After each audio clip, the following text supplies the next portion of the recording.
Good morning. Good morning. Welcome, newcomers, members, and friends to our worship service here at Central Unitarian Church. My name is Susan Usatine, and I will be serving as your worship associate this morning. We are a congregation of all ages who seek out truth and meaning together, who embrace diversity, and who work to make the world a better place for all. If you are visiting our congregation in person today, we encourage you to connect with our welcome hosts, Quinlan Kraft and Gia Murphy. Would you raise your hands? Thank you both.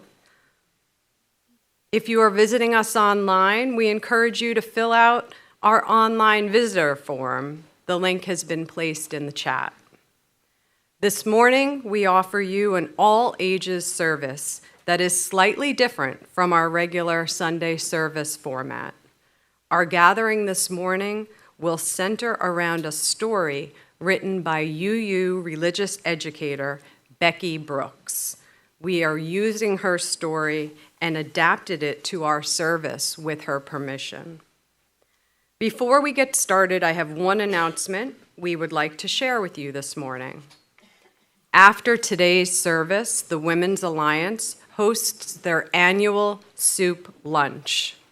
The lunch costs $10 per individual and $20 per family, and includes delicious homemade soups and desserts.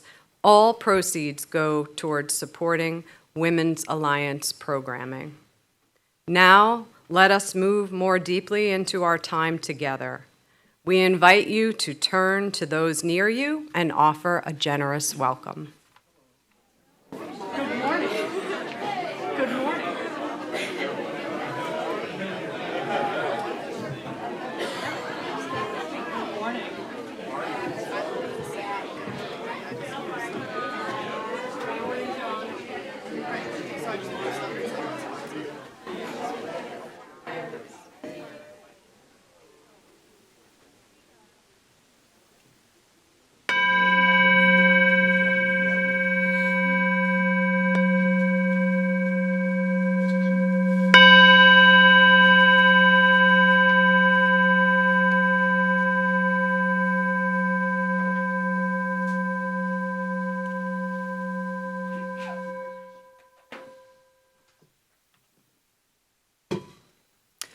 We gather this morning, this Sunday before Thanksgiving, which is a time we set aside to express gratitude for all the blessings in our lives, a time of year to practice generosity through a welcome invitation, the sharing of a meal, and the sharing of our lives.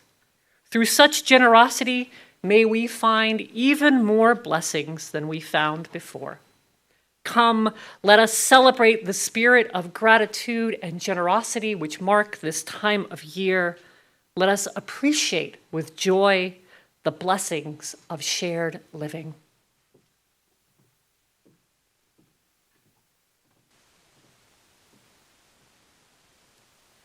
Once upon a time, there was a teacher named Sophia.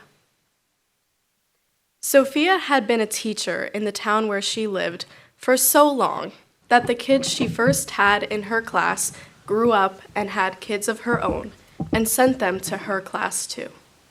Nearly everyone in the town knew Sophia and loved her because not only was she an excellent teacher, but she was also very kind. One day, when Sophia got to work, she found a note on her desk.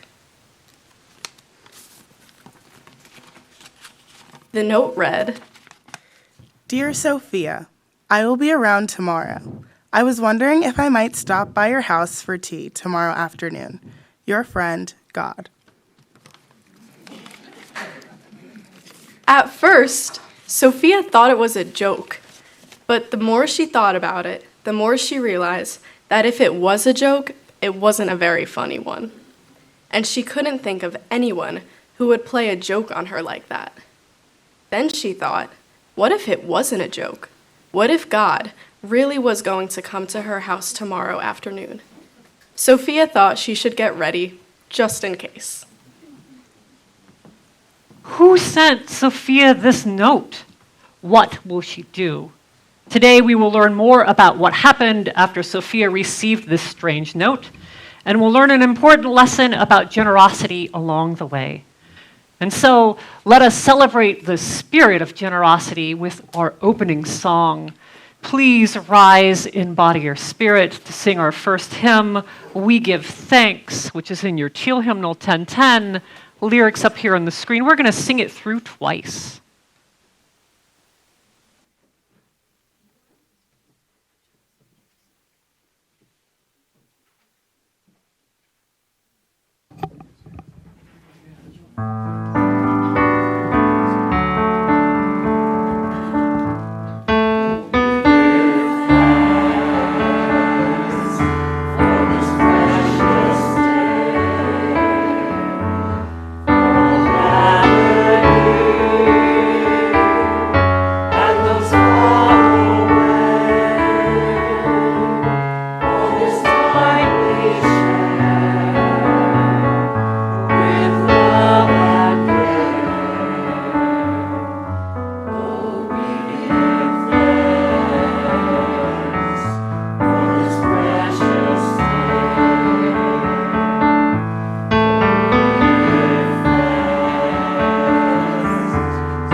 An unexpected second verse, and we just roll with it.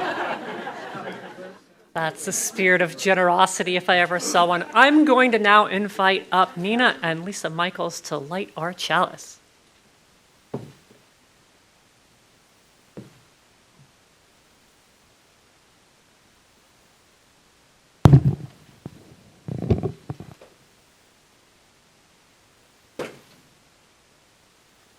We light this chalice to remind us of our dreams, to nourish our heart, mind, and spirit, to work towards a better world for all, to embrace the whole of our human experience, to honor our past and our gifts of the present, to create a community where each of us may find healing, transformation, and hope.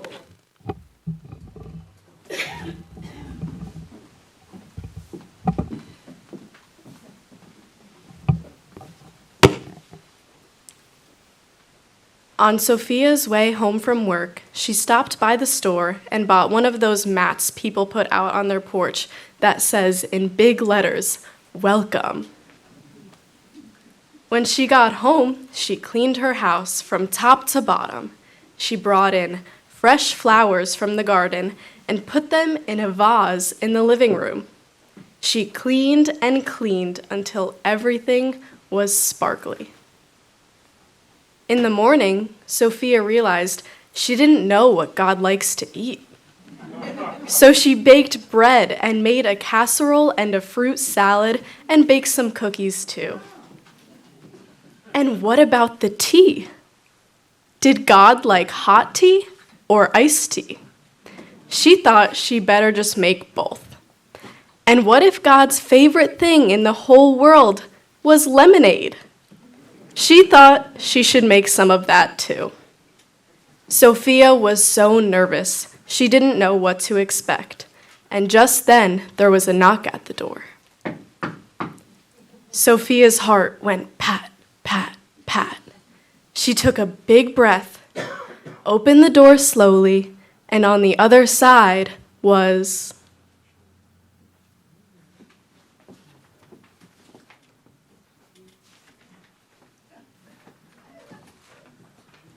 It's a cliffhanger. Hello, Mrs. Sophie. We were walking by and noticed the smell of fresh cookies. I'm so glad you're here. Come in, come in. I'm expecting a very important visitor who you might want to meet. Please come in and make yourself at home. This is just a preview of what's coming next. So we're going to go to our offertory.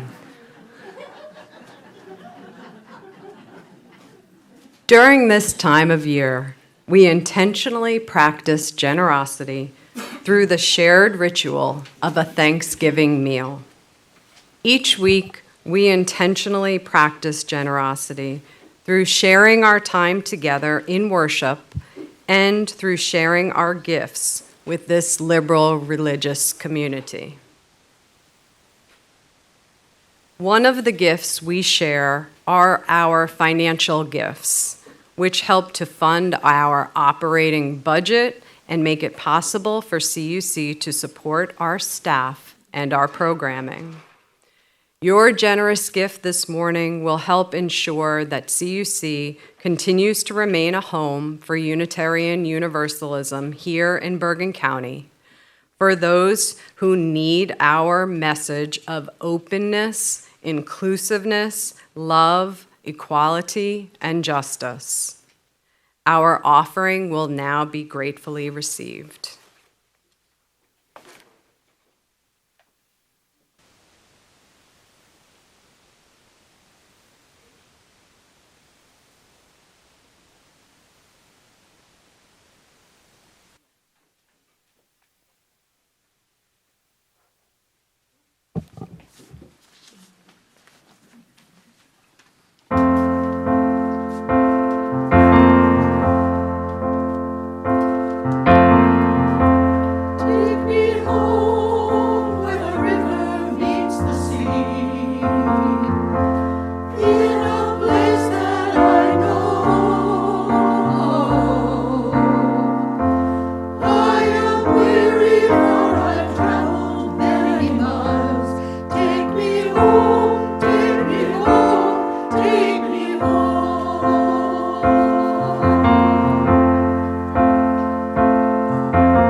I will walk where the sun will always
Please join me in reading our dedication words. We dedicate these gifts in the service of our mission to welcome all into a home of spiritual diversity that challenges us to become our best selves, to minister to one another in love, and to serve the greater community.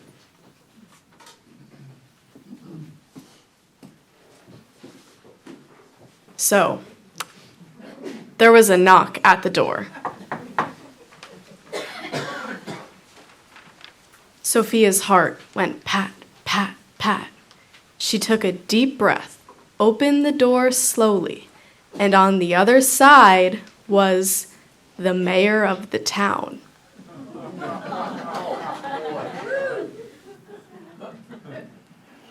Hello, Sophia. I was walking by and smelled the delicious fresh baked bread.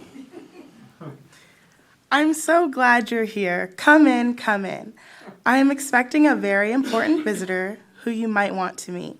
Please come in and make yourself at home. Sophia and the mayor sat, having a nice discussion, when there was a knock at the door. Sophia's heart went pat, pat, pat. She took a deep breath, opened the door slowly, and on the other side was a group of children from her class. Hello again, Mrs. Sophie. We smelled some freshly baked cookies. May we come in? We were walking by and we smelled some freshly baked cookies. May we come in? I'm so glad you're here. Come in, come in. I am expecting a very important visitor who you might want to meet. Please come in and help yourself to some cookies. The children were giving the mayor some much-needed advice when there was a knock at the door. Sophia's heart went pat, pat, pat. Deep breath, open door. It was the entire Women's Covenant group.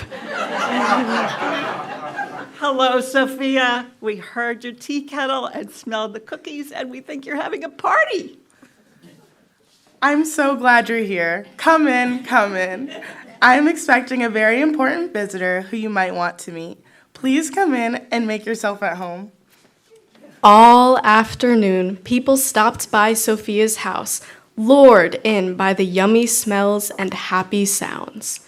The townspeople filled her house, upstairs and downstairs, and overflowed into the backyard and the front yard. As they got hungry, they made dinner together and ate as the sun set and the moon rose. It was a great party. People were playing games and telling stories and baking and playing music all together. Sophia had such a nice time that she completely forgot about her very important guest. Even as she waved goodbye to her friends at the end of the night, she felt only contentment at having had such a lovely party.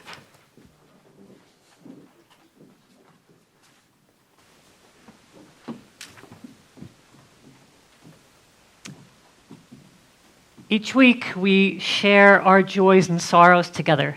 And this is one of the many ways that we can care for each other as a religious community.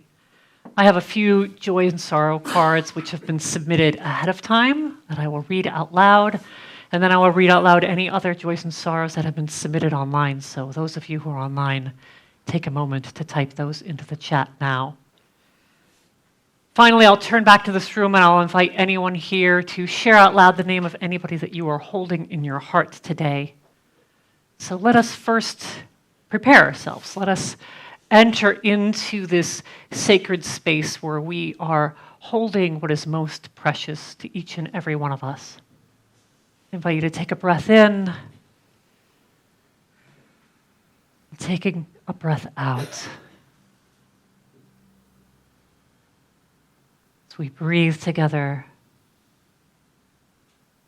and share together the joys and sorrows for this community for Sunday, November 19th, 2023. But I invite you now to share out loud the name of anybody else who you are holding in your heart this morning.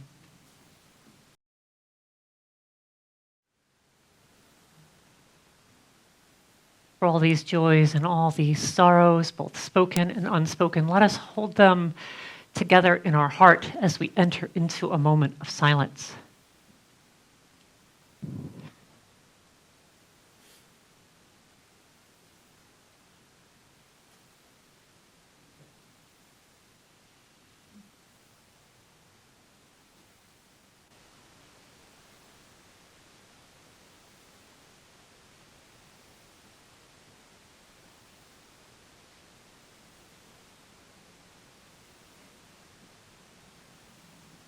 Spirit of life, Spirit of love, we enter into this holiday week, this week that is meant to be about gratitude and joy in our lives. And yet we are carrying so much heartache from this world. We are witness to the violence inflicted on trans individuals this week with the Trans Day of Remembrance. Individuals throughout our nation who are victims of violence and oppression. Victims of war and conflict all over this world. The heartache that comes as we witness so many calls for ceasefire, leading to just more violence. May we not lose hope in a world without this violence, in a world of peace, in a world of connection, in a world of love over hate, in a world where we realize beloved community. It is that world which crosses divides, that we celebrate this week. May we hold on to that hope this week and all weeks. Blessed be, and amen. I invite you to remain seated for our next hymn, which is 402 in the gray hymnal. Another short one. We'll sing this through twice again, and I promise there's no hidden second verse to this one.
In the morning, Sophia woke up and remembered everything.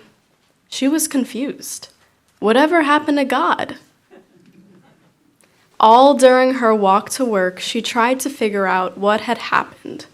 Along the way, she smiled and waved to the people she ran into who had been at her party. She thought to herself that she really should do that again sometime. When Sophia arrived at work, she was surprised to find another note on her desk.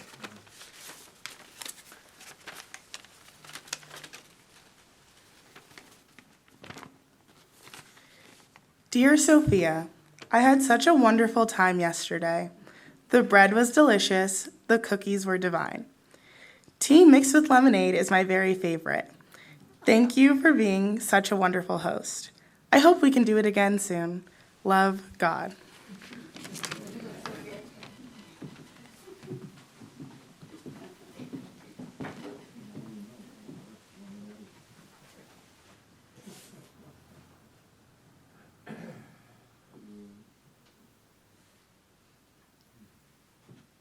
So in our fun little story this morning, Sophia learns that the divine shows up in our lives in unexpected ways, and her generosity opens the door to this lesson. If she'd still thought that that letter was a joke, if she'd turned away all of her guests because she was so focused on her own expectations of the divine, she would not have learned her lesson. In fact, I use the word divine here instead of the name God, which was used in our story, because so many of us have rejected that name, especially within Unitarian Universalism. But God has many meanings. Ultimately, it is a name that reminds us as humans that we are not really the center of our universes. Something else, something vastly larger than us. Something we can learn about and feel a connection with, but never fully know, is at the center of this beautiful, mysterious universe in which we are all blessed to live. Yet, of course, God is a name that has been misinterpreted and misused. This is why the name God has been rejected by so many in our increasingly secular society. Many of us in UUism and beyond refuse to believe that God exists in human form, above us, controlling us, and judging us. We refuse to believe that God is responsible for all that happens in this world. And certainly, our species itself is accountable for much of the goodness and also much of the evil that we encounter in our lives. But rejecting the name God outright, and particularly that idea of a controlling God, should be different than rejecting the divine altogether. See, in many UU congregations, those of us who are ministers and even lay leaders often encounter resistance in even using the word God because of those negative associations.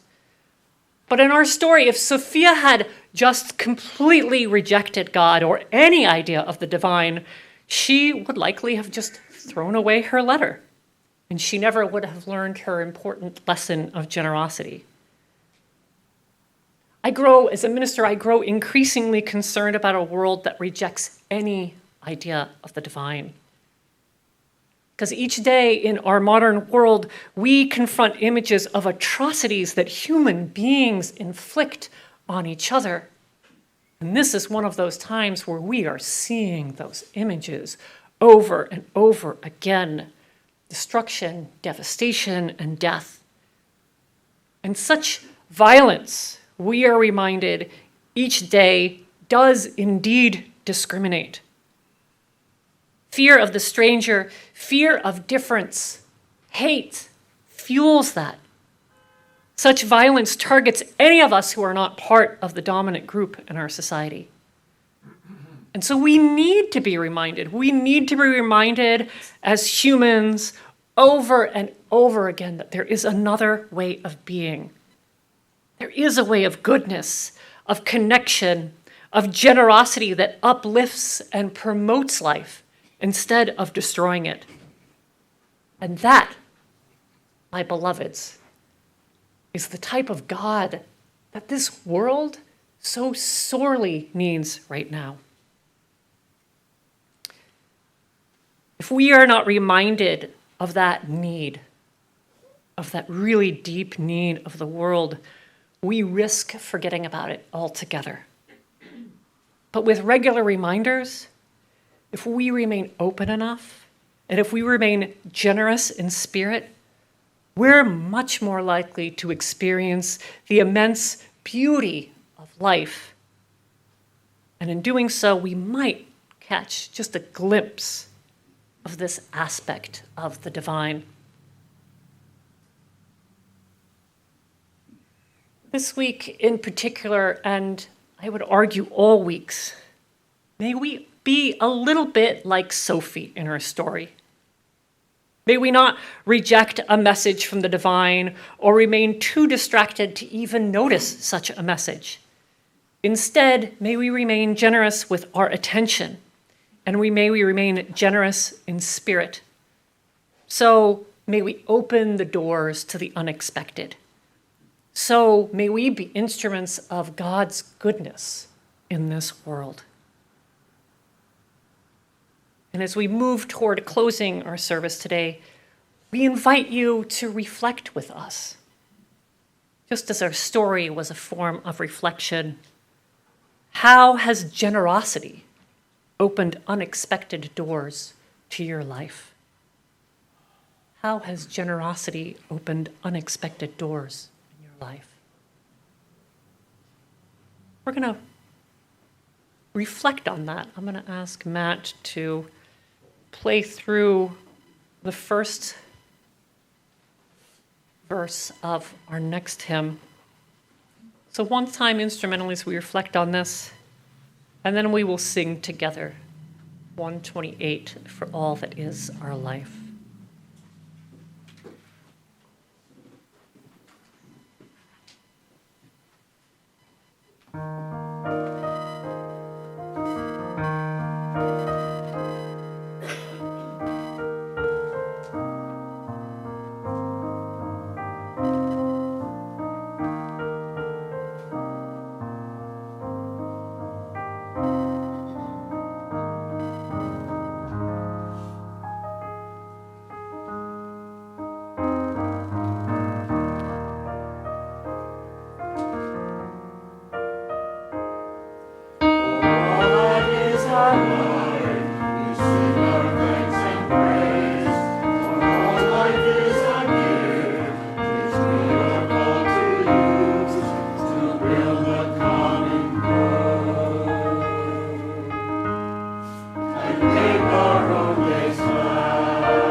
I'm going to invite Nina and Lisa back up to extinguish our chalice.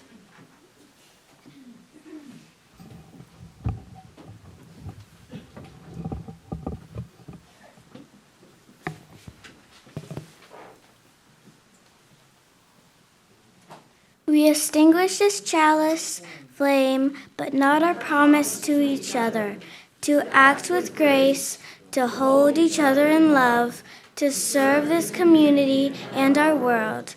This promise of the heart serves as a reminder of how we live together. May it bring joy to our collective lives. Thank you.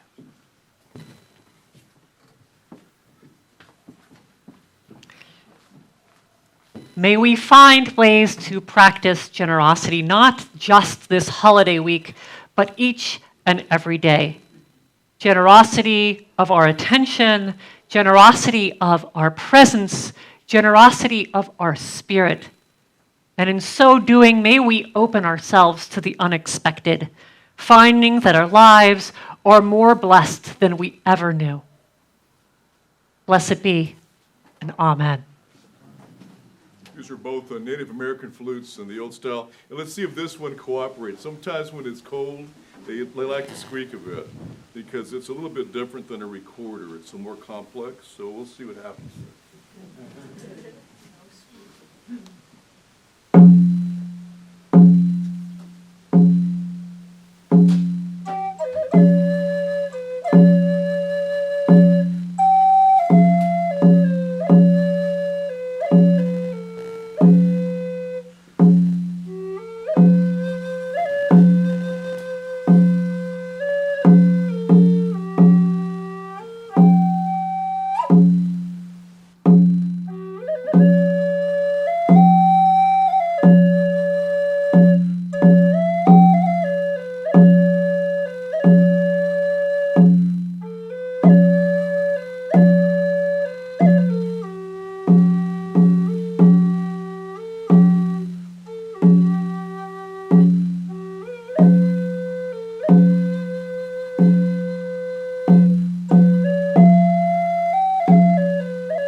Thank you to Renee and Matt and the CUC Choir for all the lovely music this morning. Thank you to all of you, Amy and Sia, and everybody who was willing to be pawns in our little experiment of play in the service this morning. While we end the service a little bit early, we do invite everybody to stay for the Women's Alliance soup lunch.